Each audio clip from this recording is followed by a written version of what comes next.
Chemistry is awesome. Okay, you guys boleh nampak kan dekat screen sekarang? Boleh, sir. Boleh, alright, good.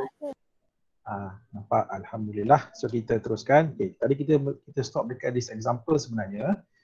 Okay, dan saya pun dah discuss tadi, dah tunjukkan tadi. Jadi sekarang ni apa berlaku guys, bila mana bilangan alkyl itu bertambah, okay, so dia akan buat apa tahu? Apa akan berlaku adalah the electron density on nitrogen atom akan increase. So dia akan menjadikan apa? Nitrogen itu lagi senang untuk dia accept H+ ataupun lagi senang untuk dia dermakan lone pair elektron. So that's why dia akan jadi more basic, and that's why bila kita susun, okay, kalau mengikut kepada the easiness ataupun kesenangan dia untuk nak terima H+ ni, ammonia yang paling susah nak terima H+. Sebab apa? Sebab ammonia dia tak ada alkyl groups kan, dia cuma ada H saja, dan N-dimethyl methanomin. So inilah yang paling senang nak dermakan dia punya lone pair ataupun yang paling senang untuk nak terima H+. So itu menjadikan dia adalah the most basic dan ammonia adalah the least basic. Okay, methanomin kenapa dia lebih tinggi daripada ammonia? Sebab methanomin ada one alkyl kan, and methyl methanomin it has two alkyl groups. Okay, so itu tadi jawapan untuk this example guys. Alright.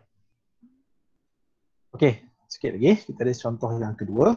Okay, kali ni guys soalan ni diberi dalam bentuk macam ni tau. Dia bagi pada you all dalam bentuk nilai PKB.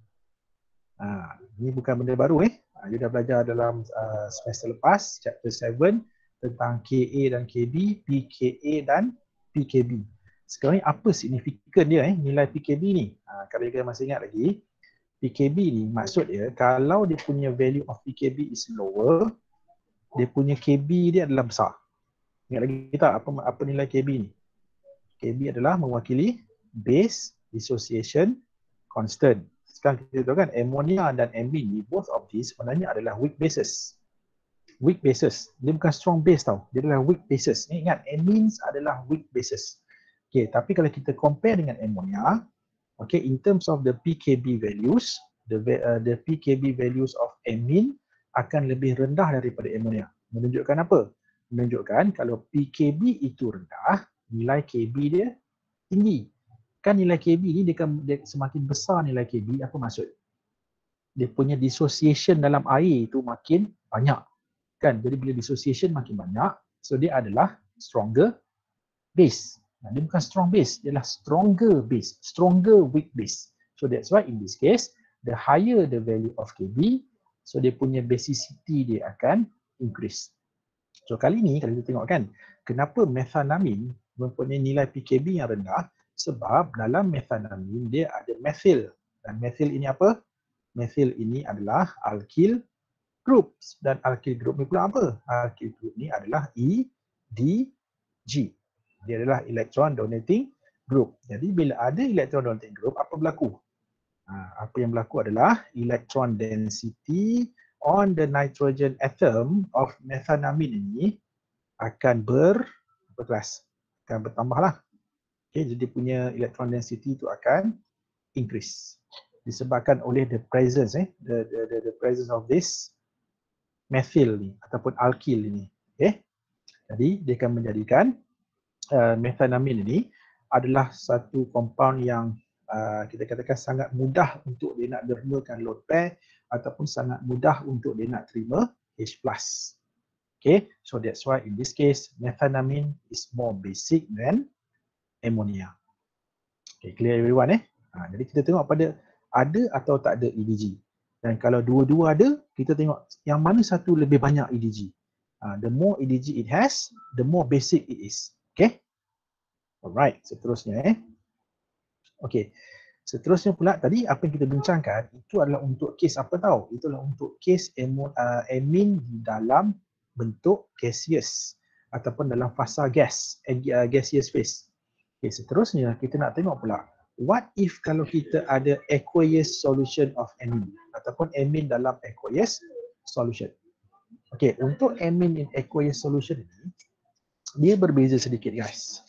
Okay, contohnya lah macam mana kita nak hasilkan aqueous solution of amine? Kita akan larutkan amine dalam air lah kan? Kita akan larutkan amine dalam air. Jadi sekarang kita tahu kan, amine adalah weak base. And what happen to all weak bases in water? Dia akan slightly ionize. Kan, dia akan slightly ionize in water. Jadi untuk for the case of amine in guys, bila dia dissociates in water ataupun ionize in water, dia akan hasilkan alkyl ammonium ion dan juga hydroxide. Okay, dia akan hasilkan alkyl ammonium ion and hydroxide. Okay, ini apa yang berlaku lah pada amine dalam air.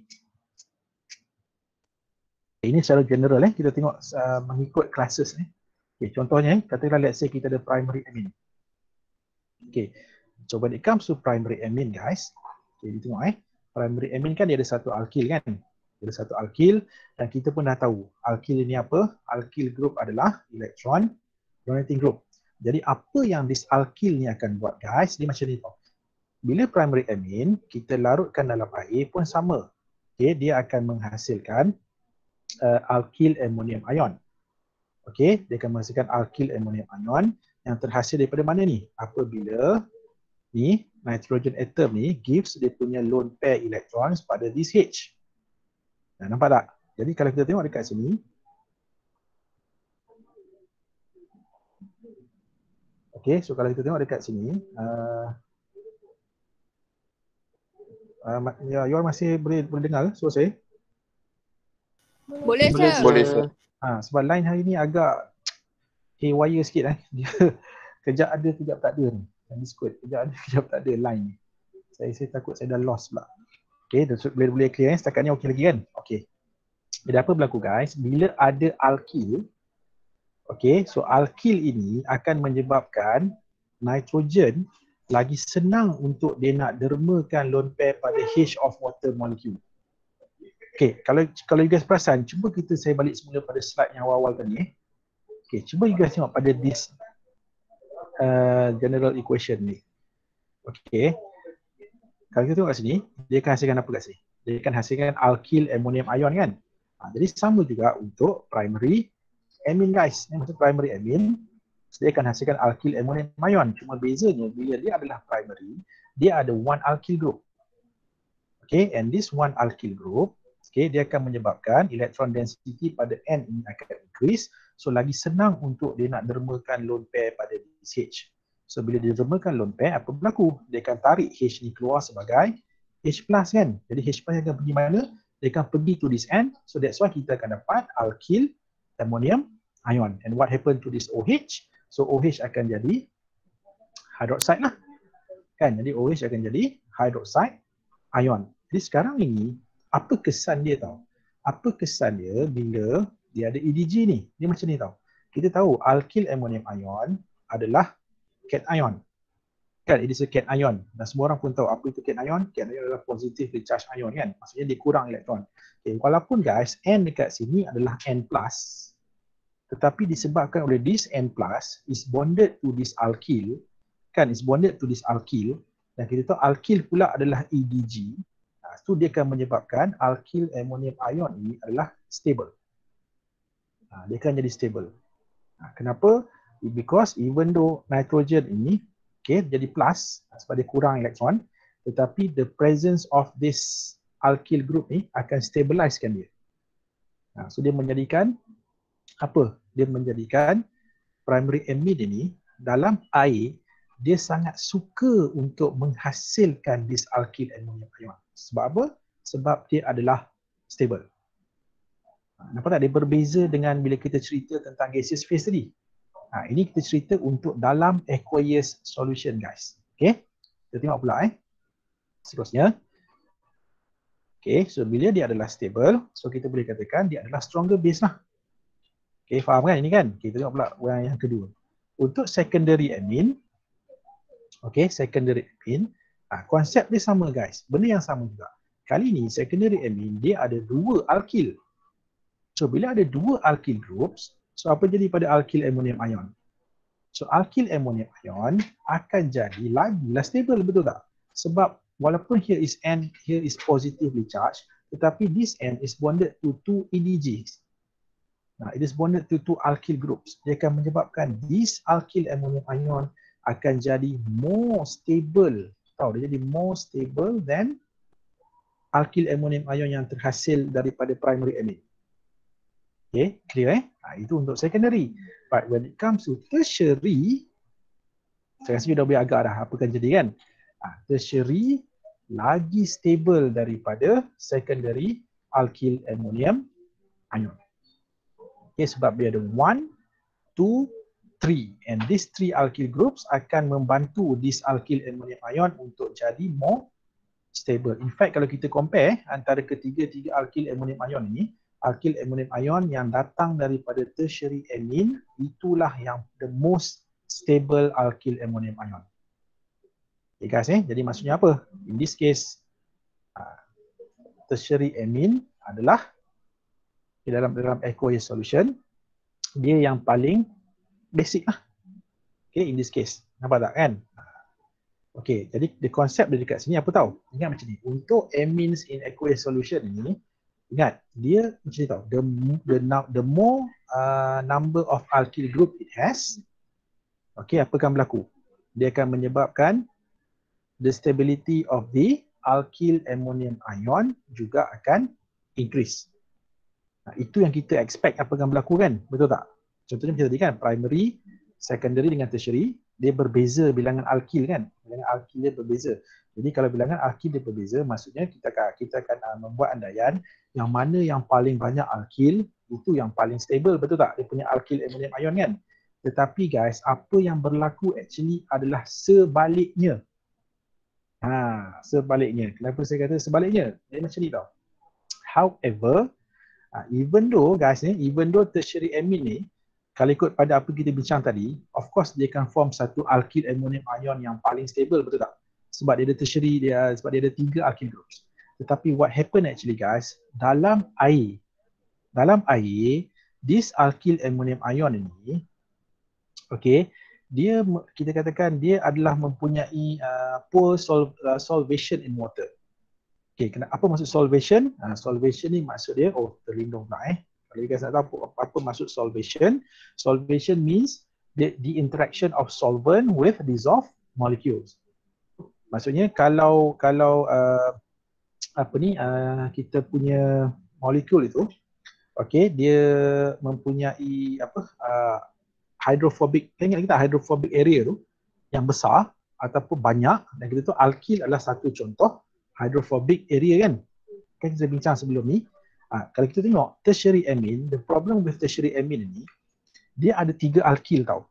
Dan kita tahu alkyl ini adalah hydrophobic, hates water.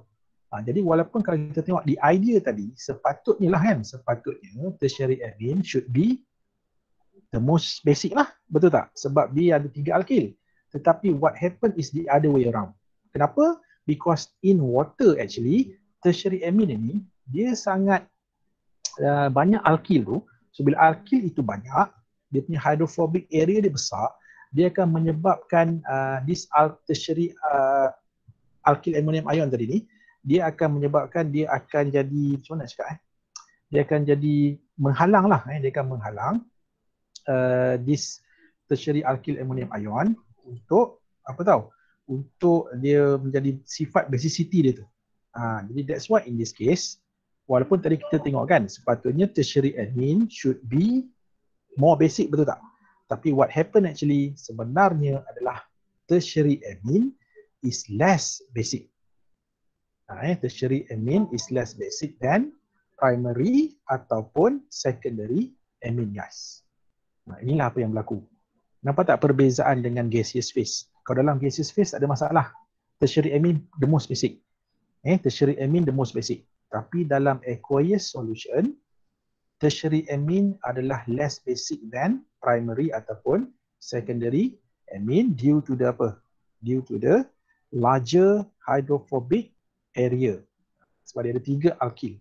Dan kita tahu alkyl ini memang tak suka air. Okay, sebab itulah that's the reason why. Okay, so kita dah habis untuk aliphatic amine. Yes.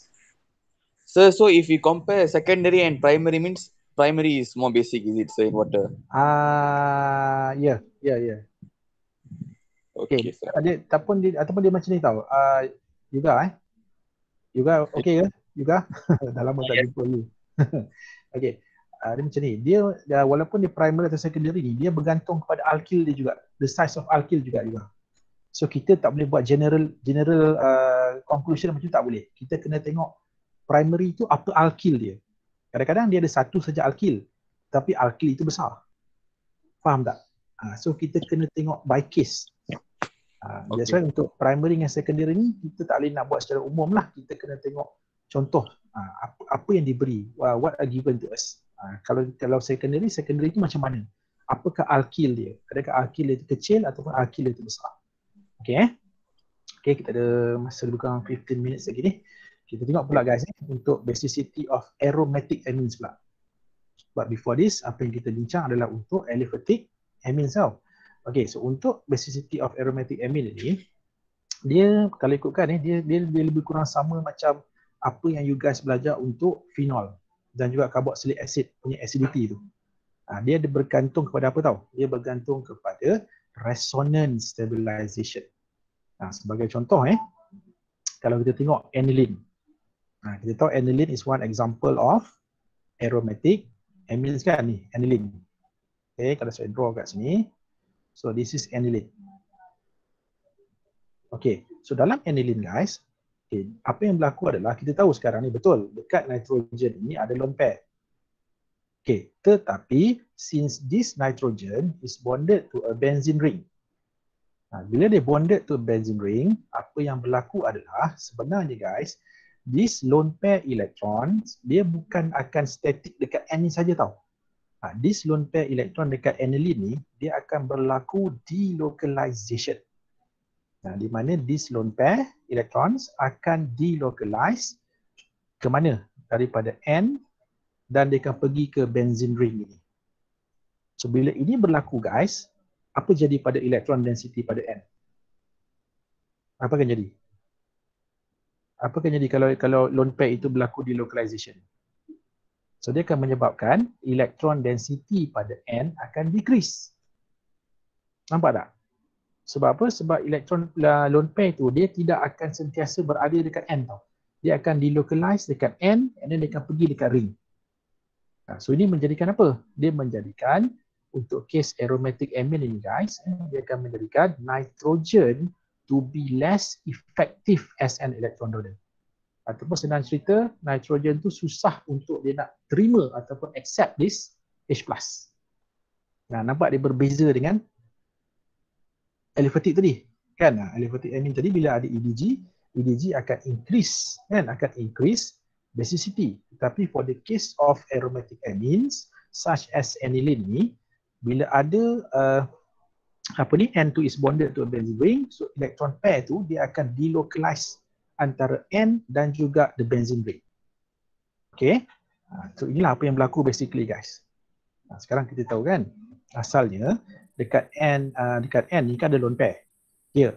So tapi what happen is, this lone pair is not just dia akan concentrate dekat N saja, no. Dia akan delocalize into the ring, nampak? Kalau nampak inilah dia, the resonance structures. Okay, so bila berlaku macam ini, maksud dia apa guys? Itulah tadi, maksudnya that's why electron density on nitrogen atom of aniline sebenarnya adalah rendah. Sebab apa? Sebab elektron itu dia tidak sentiasa berada dekat N. Dia akan delocalize antara N dan juga antara carbon atom di dalam benzene ring. So dia menjadikan dia adalah kita katakan less available untuk dia nak terima H+. Ataupun susah untuk dia nak dermakan lone pair. Okay, so ini yang dikatakan basicity of aromatic amines. So kalau kita compare aniline dengan ammonia guys, aniline actually is a weaker base. Kenapa? Sebab dalam ammonia, kan ammonia kan dia bonded dengan H kan. Tetapi dia punya lone pair dekat N ni berlaku tak delocalization? Tak berlaku. Maksud dia apa? Dia punya lone pair is always here guys. Sentiasa dekat N. Dia tak pergi mana-mana. Tetapi untuk case aniline, dia punya lone pair itu dia akan delocalize dekat N, dekat C, dekat C, dekat C, dekat N, dekat C, dekat C, dekat C, dekat N. So dia akan menjadikan dia punya electron density itu akan berkurangan. Sebab tu ammonia kalau kita compare dengan aniline, actually ammonia is more basic. Tapi kalau compare dengan amine, aliphatic amines is more basic than ammonia sebab the presence of apa tadi? EDG. Okay, so clear everyone Alright. Okay, seterusnya. Kalau kita tengok contoh lain Okay, sekarang ni kalau kita compare pula antara aniline dengan cyclohexyl amine guys. Okay, ingat aromatic amines kan kita dah mention tadi, dia adalah weaker bases kalau kita compare dengan ammonia ataupun kita compare dengan amines. Termasuklah cyclic amines guys. Kita tengok kenapa cyclohexyl amine mempunyai higher ataupun dia adalah stronger base compared to aniline. Why? Because dalam cyclohexyl amine, N here is bonded to cyclohexyl. And cyclohexyl ini apa guys? Cyclohexyl adalah R. Apa? Dia adalah alkyl. Kan nama pun cyclohexyl. Cyclohexyl, alkyl. Jadi bila alkyl, maksud dia cyclohexyl ini adalah apa? E, D, G. So bila EDG, dia akan menyebabkan electron density on N bertambah. Okay, sebab tu dia jadi more basic. Tetapi aniline, N dia is bonded to a benzene ring. Dan apa berlaku? Walaupun dekat nitrogen ada lone pair, tetapi this lone pair electron is not just concentrated on this N, dia akan delocalize into the ring. So dia menjadikan electron density pada nitrogen of aniline ini berkurangan. So that's why dia jadi less basic. Okay? Alright, seterusnya sikit lagi kita nak habis ni. Okay, seterusnya guys, kita tengok pula apa berlaku kalau dekat aromatic amines itu ada EWG. You guys ingat lagi kan EWG kan? Electron withdrawing group. Apa contoh EWG? Halogens kan? Fluorine, chlorine, bromine, iodine kan? Itulah contoh examples of electron withdrawing group. Okay, sekarang ni you kena ingat the presence of EWG ni dia akan menyebabkan dia akan jadi less basic. Okay, kenapa saya akan cerita kenapa, why. Okay, for example, kita tengok so this is kita ada 3-fluoroaniline, kita compare dengan aniline. Okay guys, dalam kes ini you akan dapati siapa tahu yang akan jadi sekarang kita tahu aniline adalah weak base. Okay, weak base ataupun dia adalah weaker base kalau kita compare dengan ammonia. Tapi kalau you guys compare aniline dengan 3-fluoroaniline, kita akan dapati aniline adalah stronger base than 3-fluoroaniline. Kenapa? Sebab dia guys macam ni. Kita tahu fluorine adalah EWG. So bila EWG, apa yang fluorine akan buat? Dia akan withdraw electrons from the ring. Okay, you guys tengok dalam aniline, dahlah dia punya electron density tu dah ditarik pergi dekat ring. Kan? Berlaku delocalization kan? Sebab itulah apa jadi? Sebab itulah apa yang berlaku adalah okay, dia berlaku delocalization itu. Okay, dan bayangkan pula dalam masa yang sama, dahlah dalam kes 3-fluoroaniline ni, dahlah N ni is bonded to benzene ring, elektron dah ditarik pergi dekat ring. Lepas tu ada pula fluorine dan fluorine ni pula tarik elektron juga. So apa yang berlaku dekat sini dah tarik elektron, fluorine pun tarik elektron daripada ring. Ini seolah-olah macam apa tahu? Macam kes sudah jatuh di timpa tangga lah. Kan? Maksudnya dahlah nitrogen ni dia punya lone pair dah ditarik masuk dekat ring. Lepas tu ada pula fluorine tu pun tarik juga lagi sekali. 2 kali kena tarik. So apa berlaku? Of course, electron density pada nitrogen akan jadi lagi rendah dia punya electron density. Boleh faham tak? Sebab itu dalam kes ni guys, 3-fluoroaniline akan akan jadi less basic daripada aniline. Jadi ingat apa yang berlaku adalah the presence of EWG dia akan decrease basicity. Okay, reason dia kenapa? Sebab apa yang berlaku bila electron density dekat N jadi makin kurang, so makin susahlah lone pair itu to be donated. Okay, clear everyone So kesimpulannya 3-fluoroaniline is a weaker base than aniline. Alright, seterusnya. Okay, seterusnya what if kalau ada EDG pula? Tadi dekat ring ada EWG kan? Seterusnya apa jadi kalau dekat ring itu ada EDG? Dia akan terbalik sebenarnya. The presence of EDG kali ini dia akan menyebabkan aromatic amines akan jadi more basic. Okay, contohnya macam ni guys. Okay, 3-methylaniline dengan aniline. Okay, kali ini apa yang berlaku adalah 3-methylaniline adalah more basic. Sebab apa? Sebab even though benzene ring tadi akan tarik elektron pergi dekat dia kan, sebab berlaku delocalization, tetapi dia akan di counter balik oleh methyl ini. Sebab methyl kan EDG. Jadi bila sini tarik, sini pula tolak bagi elektron, so dia akan menyebabkan kalau kita compare dengan aniline, okay, apa yang berlaku adalah lone pair elektron dekat nitrogen dekat 3-methylaniline ni actually adalah lebih senang untuk didermakan berbanding dengan aniline. So in this case 3-methylaniline is a stronger base than aniline. Okay. EWG dia akan menyebabkan basicity decrease. EDG, the presence of EDG dia akan menyebabkan basicity increases. Okay, so keep in mind dia berbeza dengan acidity tau. Acidity, EWG, acidity increase. Tetapi untuk basicity, EDG yang akan increase basicity. Okay guys jadi inilah dia punya general trend ni lah. Inilah dia conclusion untuk apa yang kita dah belajar hari ni lah. Nampak ini dia punya susunan dia. Maksudnya amine adalah more basic than ammonia. Ammonia adalah more basic than aniline. Okay, so dalam case ini, kalau dalam gaseous phase, kan gaseous phase, tertiary amine yang paling basic kan. Okay, sebab apa? Sebab dia ada 3 alkyl. Tetapi kalau dalam case aqueous solution, kita kena dapat ni tertiary amine adalah the least basic because of the presence of hydrophobic area tadi. Okay guys, saya rasa itu sajalah untuk kita punya lesson hari ini. Okay, so minta maaf sangat-sangat untuk atas gangguan line tadi. Hari ni itulah macam-macam berlaku ini. Jadi kalau seterusnya you boleh cubalah jawab soalan tutorial ni, tutorial 18, question number 2. Di mana dia akan minta you all susun ammonia, methanamine dan juga aniline. Ini sebenarnya apa yang kita bincang tadi lah. Okay, so you guys boleh try lah untuk jawab this question. Okay, kita akan jumpa lagi lah dalam session. Assalamualaikum warahmatullahi wabarakatuh. Okay, bye. Have a nice day. Thank you, sir. Thank you, sir. Thank you. Kamsahamnida. Bye.